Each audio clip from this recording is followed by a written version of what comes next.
Nós vamos a Romanos 9. Igreja Batista Ágape em Indaiatuba, culto de estudo e oração 24/11. Assim que você receber essa palavra, divulgue a palavra, compartilhe a palavra, não retenha a palavra.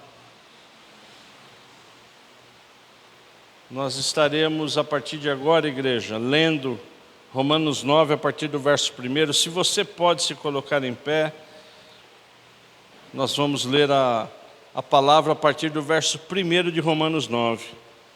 Que o Espírito Santo fale conosco, igreja.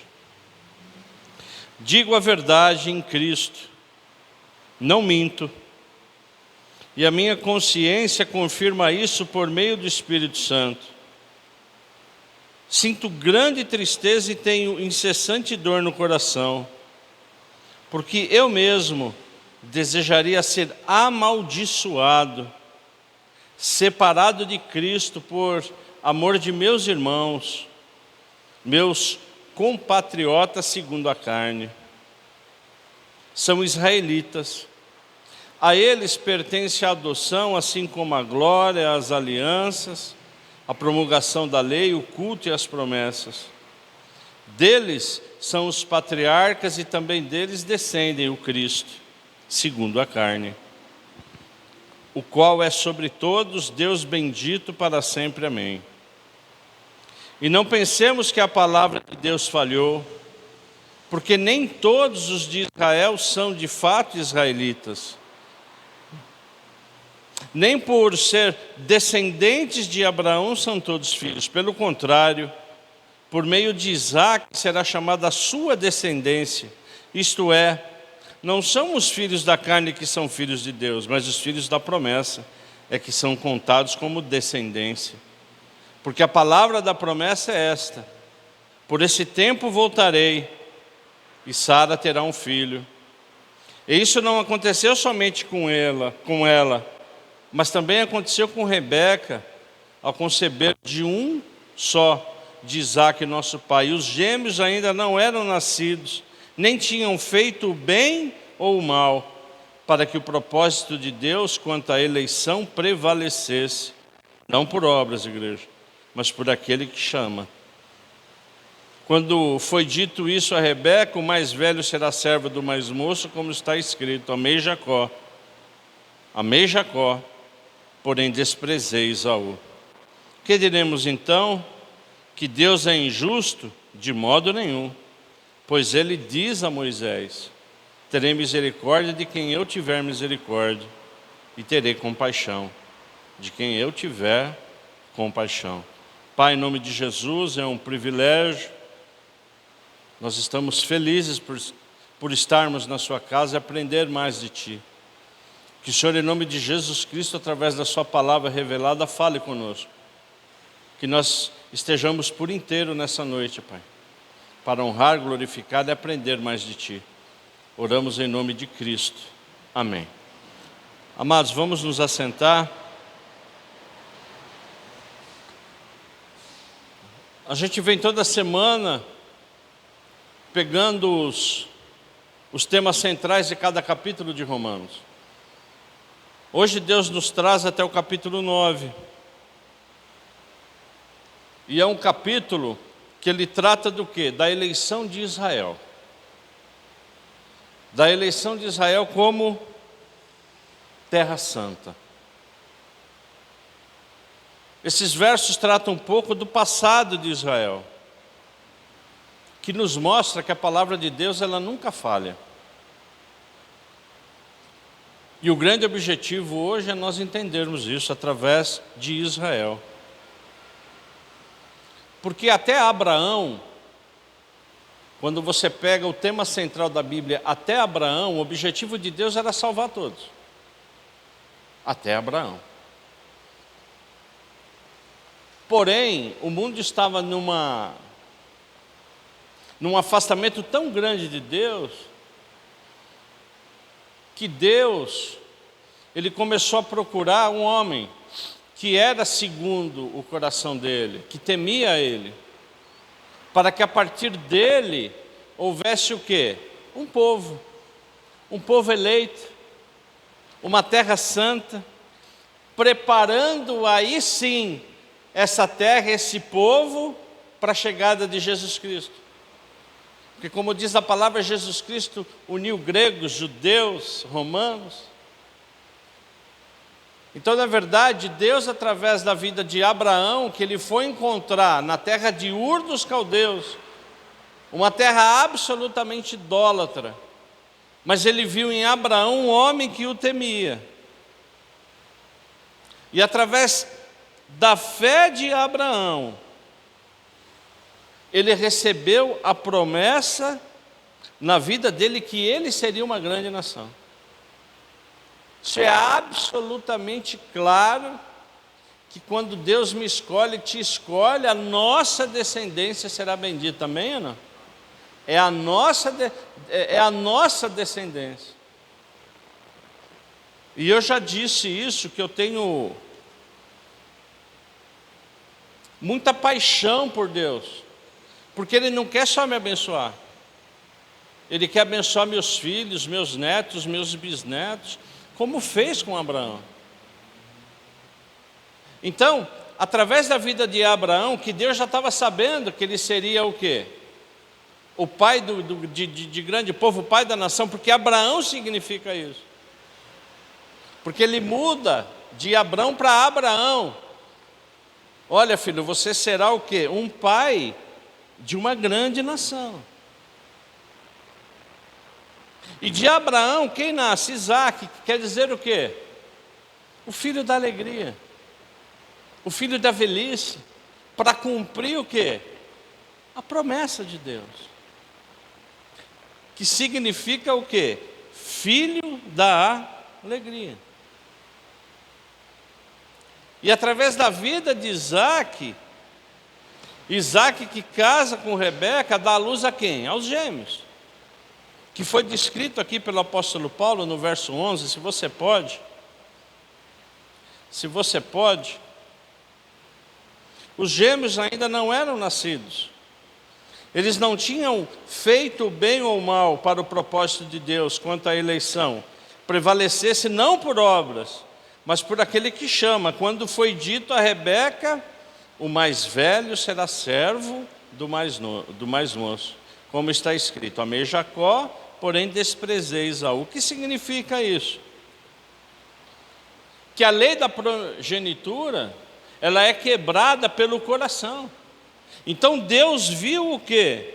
O coração de quem? De Jacó. Então ele quebra, na verdade, isso, por quê? Para enaltecer aquele que tinha o coração voltado. Que é o filho o quê? Primogênito. O filho primogênito, ele não amava muito a Deus, ele não amava muito os pais. Então Deus quebra isso levantando quem, amados? Jacó. E Deus, lá em Moisés, então Paulo ele volta lá para Moisés dizendo, terei misericórdia de quem eu tiver misericórdia, compaixão de eu quem terei compaixão. Porque o coração de Jacó estava voltado a quem, igreja? Estava voltado para quem? O coração de Jacó estava voltado para Deus. Ele tinha um coração bondoso. Só que nesse momento você tem Abraão, que quer dizer o quê? Pai do povo. Você tem Isaac, filho da alegria. E Jacó? O que quer dizer Jacó?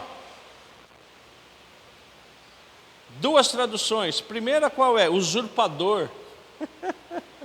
Por quê? Porque ele roubou a primogenitura. Segundo, o que quer dizer Jacó? Aquele que segura o calcanhar. Porque não nasceu Esaú? Depois não veio Jacó? Mas até então, Jacó tinha algumas dificuldades, como eu e você temos. Só que Jacó, ele queria ser abençoado por Deus. E ele era o filho da promessa. O Deus de Abraão, o Deus de Isaac e o Deus de Jacó. E aconteceu um fato extremamente importante que muda a vida de Jacó, muda o nome de Jacó, porque ele queria ser abençoado, ele queria a bênção dele quando estava voltando para pedir perdão ao irmão e ao pai. Então Jesus Cristo, como anjo, dá o privilégio de ele lutar com quem? Com Jacó. E Jacó, ele dizia ao anjo: eu não vou parar de brigar enquanto você não me dá a bênção. O que fez Deus? Mudou o nome de Jacó para quê? Para Israel. O que significa Israel? O que significa Israel? Aquele que luta com Deus. Então, na verdade, amados, Israel, o povo de Israel, o povo eleito,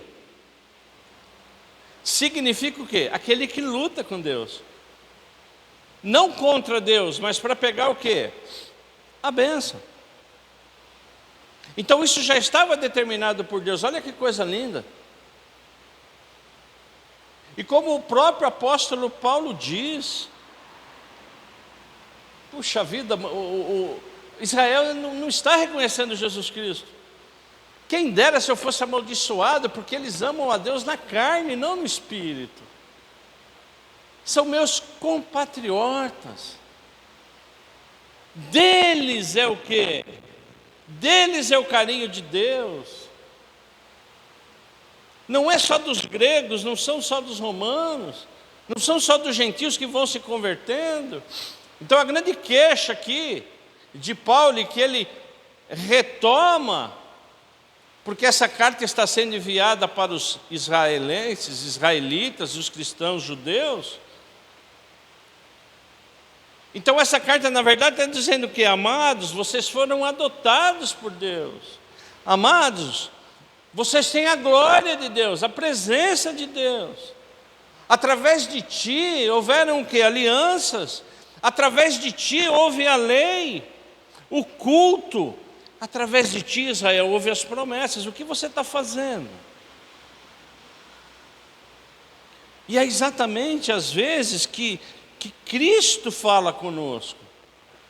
O que você está fazendo com aquilo que eu te dei?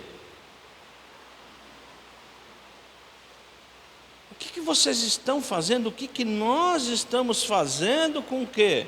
Com aquilo que Deus tem para nós. Isso é forte, igreja. Porque o que Paulo está querendo dizer aqui é exatamente isso. Ele está fazendo um contraponto entre Israel e as nossas vidas. Através do que, igreja? Através de um conceito simples. Deus não falha na sua palavra. Se Ele tem o quê? Uma porta aberta para você, Ele não vai fechar. Não há homem, não há ninguém, não há nenhum espírito do mal, nada que vai fechar o quê? Uma porta. Porque Deus, Ele está no controle o quê? Absoluto. Ele controlou o passado, controla o presente e já controlou o futuro. Então, às vezes a gente fica recebendo uma carga tão grande, negativa, de certas pessoas que querem o quê? Te destruir, te aniquilar. Às vezes a gente vem recebendo conselhos satânicos. Conselhos muitas vezes que vão contra o quê? Aquilo que Deus tem para a minha vida e para a sua vida. É por isso que Paulo está triste nesse capítulo. Puxa vida, você não está vendo tudo que Cristo está fazendo? E você? E você, Israel? Então, antes de nós iniciarmos a nossa oração, em nome de Jesus, se Deus abriu a porta do ministério para você, Ele não vai fechar. Amém ou não? Isso não depende de mim, não depende de você e depende de Deus. Amém ou não? É exatamente isso que Deus quer falar conosco hoje. Se você tem alguma promessa, alguma porta aberta, ou que ela está semi-aberta, Deus já abriu. Então a gente tem que se apropriar do quê? Dessa bênção. E para fechar, dá uma olhada comigo no verso 18. Logo, Deus tem misericórdia de quem quer e também endurece a quem Ele quer. Ele está falando o que daqui? De Faraó. Que endureceu o quê? O coração de Faraó, para que Faraó o conhecesse. O Faraó que conviveu na época de Moisés. Lembra disso que Deus endureceu o coração dele? Ele estava vendo todas as maravilhas, mas Deus ia o quê? Ele ia endurecendo para que ele, Faraó, o quê? Visse as promessas de Deus, visse quem era Deus. E é exatamente às vezes que Deus faz na minha vida e na sua vida. Ele vai te conduzindo, Ele vai ou te tirando, ou vai te endurecendo o coração, algumas coisas vão acontecendo, para que eu e você saiba exatamente que Deus está no controle das nossas vidas. Amém, igreja? Amém ou não? Então, na verdade, esse 9º capítulo, depois se aprofundem, ele é maravilhoso. Ele fala de um apóstolo cristão que conviveu com o seu povo, que está choroso, porque a primeira promessa foi para esse povo. O que Deus te deu, ninguém tira, nenhum homem, ninguém. Amém? Em nome de Jesus nós oramos.